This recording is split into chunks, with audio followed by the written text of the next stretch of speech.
and so I kicked him as hard as I could in between the legs and as he dropped to his knees in pain. I then quickly punched him square in his face. As he lay dazed on the ground, I heard the sounds of sirens in the distance, but I knew that while he was a bit dazed, if I didn't do anything, that he would just get back into his car and drive away. So, I quickly ran to my car and I managed to find some zip ties. I wasn't sure where they had come from, but I put them to good use while Raymond was half conscious. So after my story, you may well think that I'm something of a superhero, but I suppose that will be up to you to decide. Let me start by saying that my name is Rosa, and I married my husband Raymond 10 years ago. We were so incredibly in love. In the beginning, Raymond was romantic and very caring, and I fell instantly in love with him. It honestly felt like a fairy tale romance, and that it would never end. But not long after we were married, Raymond began to change. Apparently, he had hidden the fact that he drank heavily. Both of us would have a drink or two from time to time, but after we were married, Raymond would get blackout drunk at least once a week. I learned early on that when he did, that it was better to just avoid him and let him sleep it off. Hey babe, don't you think you've had enough to drink? Excuse me? I worked hard all day and put up with a lot of crap at work. And now you think you can tell me what to do in my own home? Sorry, it's just that money is a bit tight and you spent so much of our money on alcohol. Oh, so now I don't make enough money. Am I just a loser to you? I'll show you what kind of loser I am. And just like that, he slapped me. I was so shocked that I didn't know what to do next, but he kept getting louder and more aggressive, and suddenly I knew that I needed to leave, and so I ran out of the house. The next day I went home and Raymond apologized. He promised that he would never do something so awful ever again. Sadly, I was so in love with him and I believed him. I wanted his promise to be true and for him to mean it. Part of me wanted to change him for the better, and I believed that over time that he would slowly become the man that I envisioned him to be. And for the next few months, he made such a huge effort. He greatly reduced the amount he was drinking and went back to being romantic and loving. It was during that time that I became pregnant. We were so excited that we went out right away and bought paint and toys in preparation for the addition to our family. But what happened next nearly made us lose our minds. Not only were we having a girl, but we were having a boy as well. Twins. I couldn't believe it. It was such an amazing blessing. But as we neared the 9-month mark, that's when Raymond began to relapse. He was back to getting blackout drunk and became verbally abusive. Oh, you have gotten so fat. You better lose that weight after the little crotch goblins are born. If you don't, I'll divorce you for sure. How can you say that? Why are you so cruel when you drink? Cruel? Hardly. No, alcohol just makes me more honest. In fact, if it wasn't for the alcohol, I wouldn't have been interested in you, and you wouldn't be pregnant. I don't know why you would think that I would want to have sex with someone as ugly as you. His words hurt so much, but I knew that they were only the first signs that he was becoming aggressive and dangerous. And so I went for a walk to give him time to either pass out or to sober up. Just like he always did, he apologized the next day and even brought me flowers to show how sorry he was for his callous words. He swore that he didn't mean what he had said and that he was just under a lot of pressure from work. And now with having twins, that he had a moment of weakness and drank too much. Just like before though, I believed him, and I even forgave him for hurting me once again. Deep down, I knew that it was the wrong thing to do, but he appeared to be incredibly apologetic and heartfelt, so I chose to give him another chance. Not long after that, I gave birth to our twins. They were so tiny and precious, and I instantly fell in love with them. Raymond, though, refused to hold them and even sneered at me when I mentioned that he needed to take an interest in our children. I had thought that both of us had wanted children, but he was acting like they were parasites. Is everything okay, Raymond? These are our children. Don't you love them? Why would I? After all, someday you'll just leave me and take them, and then I'll never see them again. I would never do that, and you know that? Oh, really? Well, it doesn't matter, because if I thought that you were going to, then I would make sure that you couldn't. And what is that supposed to mean? He had clearly been drinking, and I really didn't want to put up with his nonsense with 2 newborns in the house, but he wasn't giving me much of a choice. His words did frighten a bit too, as he was being oddly cryptic, and I didn't like the way he was talking about our children.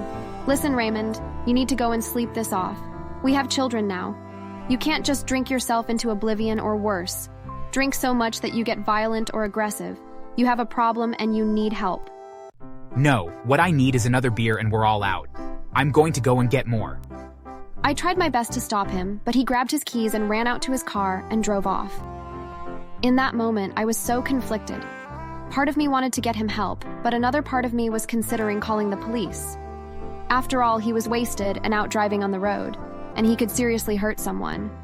I knew that if the police caught him that he would potentially face jail, and I wasn't sure if that was what I wanted. I felt guilty for thinking it, but after all, he was abusive and wasted a lot of our money on alcohol.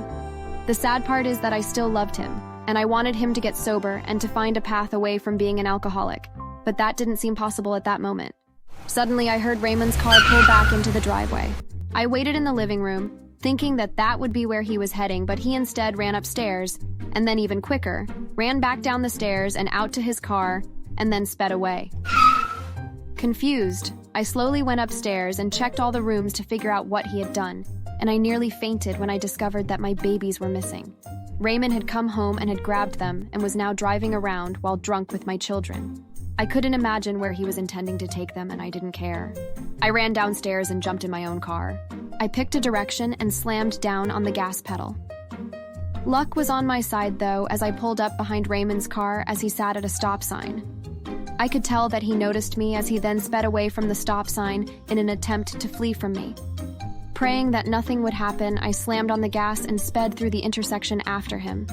It was at that moment that I called the police and reported what my husband was doing. Hello, police? My husband has kidnapped my children and is driving down the highway right now. He's drunk, and I'm worried that he may harm them. Don't worry, ma'am. We'll find him and recover your children safe and sound. I had had enough, and I wasn't going to wait around for the police officers to catch my husband. Although after this, I wasn't so sure that he would be my husband for much longer. I just hoped that I didn't get into an accident as I chased after him, and luckily no one hit me. I wasn't sure where he was going, but I figured that if I backed off that he might be a bit less paranoid and would possibly stop. After an hour of following him, he finally started to slow down. I assumed that he thought that he had finally lost me, and then even pulled into a liquor store parking lot. And so I drove into the lot as he entered the store, and I quickly ran over and grabbed my babies out of Raymond's car. But he came outside just as I was loading my children into my own car. I knew it. You don't trust me, and you were intending to steal the children and run away with them after all. No, you moron! I chased after you because that's exactly what you were doing. You put our children in danger and you don't even care. What is wrong with you? You're just upset because I beat you to the punch. I took them before you had a chance to take them. I was never planning on stealing the children away from you. Where did you get that crazy idea? It happens all the time on the news. A wife gets fed up with her husband and kidnaps the kids and he never sees them again. But I won't let you do it to me. It was obvious that he was being delusional. He was beginning to ball up his fists, and I could tell by the look on his face that he wouldn't just slap me this time, but that he was intending to punch me right there on the spot. In an instant, I saw red, and so I kicked him as hard as I could in between the legs and as he dropped to his knees in pain. I then quickly punched him square in his face. As he lay dazed on the ground, I heard the sounds of sirens in the distance, but I knew that while he was a bit dazed, if I didn't do anything, that he would just get back into his car and drive away. So, I quickly ran to my car and I managed to find some zip ties. I wasn't sure where they had come from, but I put them to good use while Raymond was half conscious. I restrained him and kept an eye on him until the police pulled into the parking lot. After they checked to make sure that my children and I were okay, they hauled Raymond away to sleep off his drunken stupor in jail. In the weeks that followed, Raymond and his lawyer kept calling me and begging for me to drop the charges against him, but I refused to entertain their request. I had come to the realization that this was my chance to be rid of him once and for all, and so I pressed charges against him for everything I could. The judge in our case saw all of the evidence and was blown away that I had put up with Raymond's abuse for so long. He sentenced Raymond to 20 years in prison without the possibility for parole on account of how much he endangered the lives of our children. Even in prison, though, he called me every week to beg me to drop the charges and to try and get him out of prison. But there was no way that I would do so. Once he was in prison, I filed for divorce and demanded that I be given full custody and ownership of the house and assets. In light of what Raymond had done, the judge gave me everything: However, I knew that even though he wouldn't be out for 20 years, that one day Raymond would be released, and so I sold the house and moved across the country and even changed my name and the names of our children just so that he could never find us. Since then, I've done everything that I could to heal from the scars, and I'm happy to say that I'm thriving now, and that both of my children are happy and growing up carefree in a loving and safe home. I've even met someone who has a son of his own, and we have made a wonderful family together. Thinking back to the day when Raymond kidnapped my babies, I would never have thought that I had it in me to do what I did, but I'm glad that I had. It makes sick to think what could have happened had I not gotten in my car and chased after him. So what do you think? Do I deserve my title as Supermom?